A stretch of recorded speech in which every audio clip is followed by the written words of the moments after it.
वृंदा और जलंधर का मंगल विवाह हो गया, पर वृंदा का जो सात्वित्व प्रबल था, उस प्रबल सात्वित्व के बल पर जलंधर बचता रहा।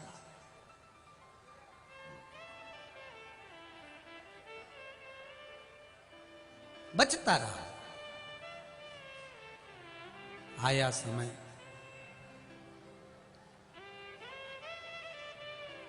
एक नारी का जो भक्ति का बल होता है, एक नारी का जो विश्वास का बल होता है, वो बड़ा प्रबल होता है, बड़ा प्रबल बल।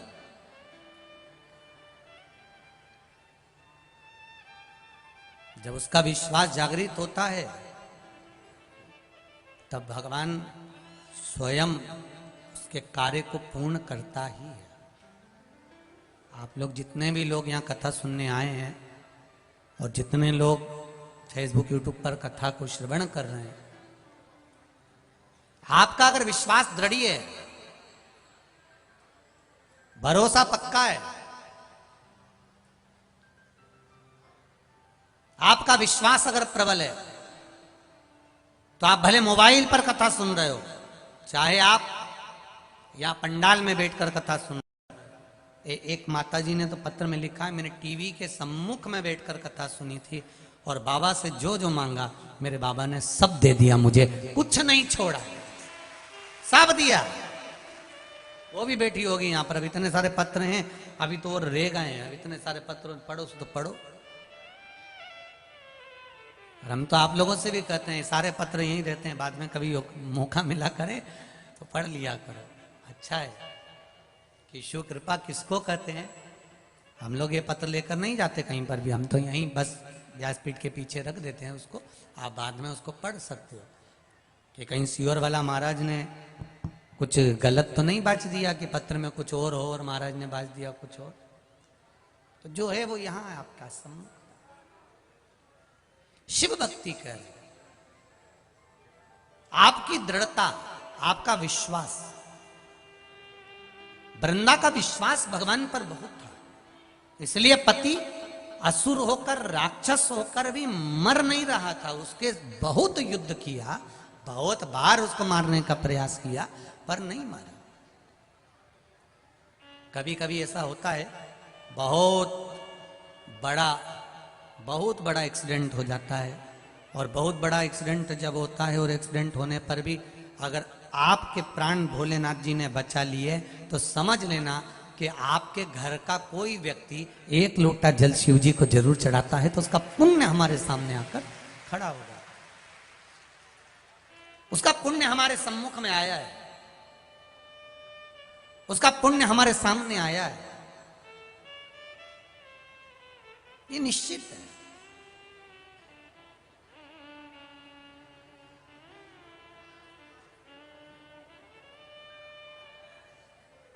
महाराज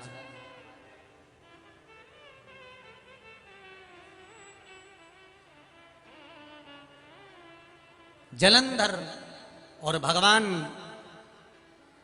विष्णु का युद्ध, फिर जलंधर और ब्रह्मदेव के साथ में युद्ध, जलंधर इंद्र का युद्ध, जलंधर गरुण का युद्ध, फिर जलंधर और भगवान शिव का युद्ध, ये सारे युद्ध हुए।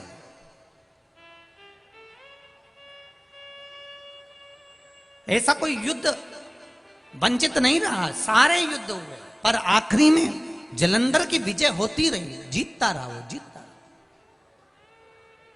क्योंकि वृंदा का सात्वित्व तो बड़ा प्रबल था, वृंदा का भजन, वृंदा का स्मरण, वृंदा का जो भगवान के प्रति भक्ति थी वो बड़ी प्रबल थी। उसने शादी भी एक ही शर्त पर करी थी कि मैं अपना भजन नहीं छोड़ूंगी, मैं अपना कीर्तन नहीं छोड़ूंगी, मैं अपना मंत्र जाप, अपना नाम जाप नहीं छोड़ूंगी, जपती रही। और हुआ, आखिरी में भगवान विष्णु शिव जी से कहते हैं आखिर ये मरेगा कैसे। शंकर भगवान कहे इसको मारना कोई साधारण बात नहीं है, इसकी जो धर्म पत्नी है वो भगवान की भजन करने वाली है, और घर में, परिवार में, कुटुंब में, पूरे कुल में अगर एक भजन करने वाला है तो समझ लेना वो पूरे कुल को तार देता है, पूरे परिवार को तार देता है। एक भजन करने वाला यदि है पूरे कुल में, एक अगर भगवान की भक्ति करने वाला है तो उसने पूरे कुल को तार दिया, पूरे कुल।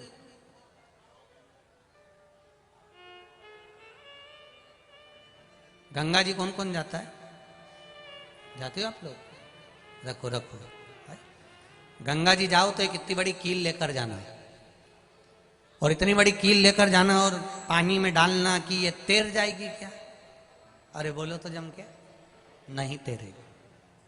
अब उस कील को अगर तुम्हें तैराना है, उस कील को पार लगाना है, तो वो कील लोहे की है, जंग भी लगा हुआ है, बहुत नुकेली भी है, वजन भी है, पर पानी में डालते से ही वो नीचे डूब जाती है, वो पार नहीं होती। उस कील को पार करने का तरीका एक ही है कि इस कील को एक लकड़ी में ठोक दो, लकड़ी में ठोक दिया तो कील पार उतर जाएगी, ये निश्चित। ये शरीर भी एक कील की तरह है, इसको भव सागर में ऐसे ही पटकोगे तो ये डूब जाएगा। इस शरीर को भव सागर से पार निकालना है तो इस कील को शिव महापुराण में ठोक दो। इसको पार उतरने का एक तरीका, ये कील पार उतर सकता है, ये शरीर भव सागर से पार हो सकता है, निश्चित है। बस इसको भजन में, कीर्तन में, स्मरण में, मंत्र जाप में, भगवान की अविरल भक्ति में इसको लगाना पड़ेगा, इसको डुबाना पड़ेगा, तब जाकर ये पार उतरेगा। ये शरीर तब पार हो सकता है। पकड़ लो हाथ गिरधारी, नहीं तो डूब जाए। पकड़ लो हाथ त्रिपुरारी, तो डूब जाए। हमारा कुछ न बिगड़ेगा, तुम्हारी शान जाए। शिव पुराण कहती है स्वयं हंसो मना नहीं है, स्वयं मुस्कुराओ मना नहीं है, स्वयं प्रसन्न रहो मना नहीं है, स्वयं हंसो मना नहीं है। पर शिव पुराण कहती है ऐसा कोई कर्म मत कर देना कि दुनिया तुम पर हंसे, इसलिए सत्कर्म की ओर बढ़ते रहो। स्वयं हंसोगे चल जाएगा, स्वयं भजन करिए, स्वयं कीर्तन करिए, स्वयं मंत्र जाप करिए। कैसे मरेगा ये जलंधर? कहा वृंदा का सातित्व डिगा दिया जाए। जब किसी नारी के सातित्व को डिगाया जाता है, जब किसी नारी के सातित्व को डिगा दिया जाता है, तब उसके पति को समाप्त करने में देरी नहीं लगती, मार दिया जा सकता।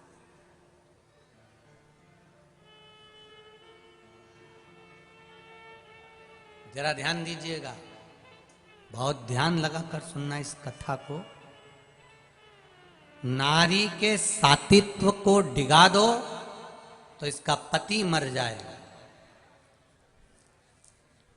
शिव पुराण कह रही है जलंधर मर जाएगा।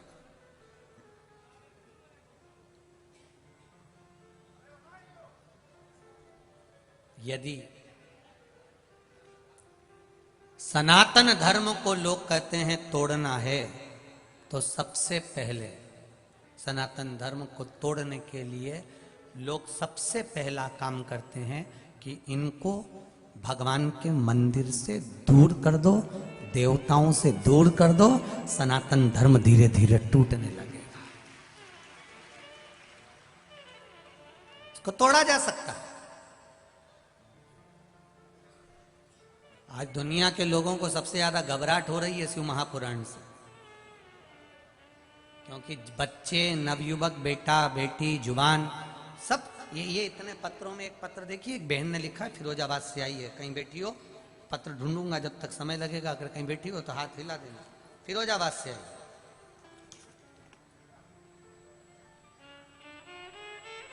जितने भी पत्र हैं सब में बहुत अच्छी अच्छी बातें लिखी है। एक बहन ने पत्र में लिखा है, मैं फिरोजाबाद से आई हूं, सोमवती चौहान,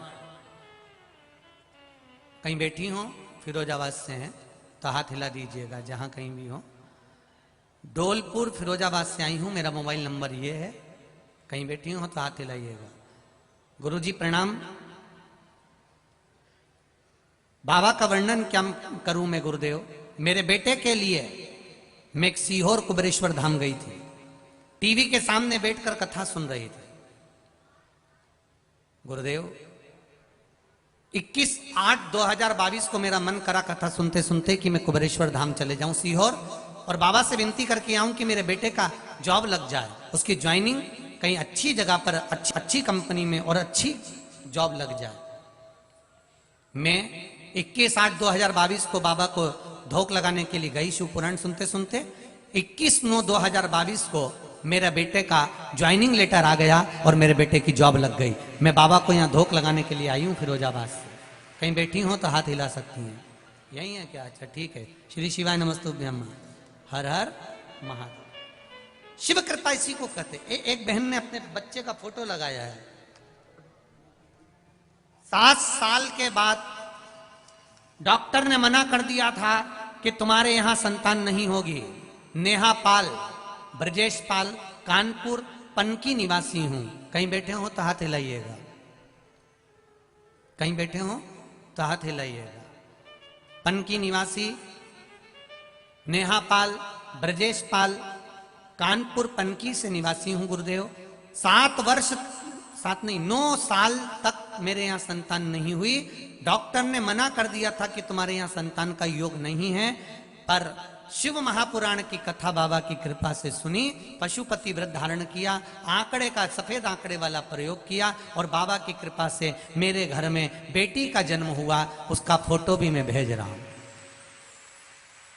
बेटी का जन्म हुआ है। ये बाबा की कृपा, ये उनकी उदारता, ये उनकी करुणा। गुरुदेव सारी समस्या का हल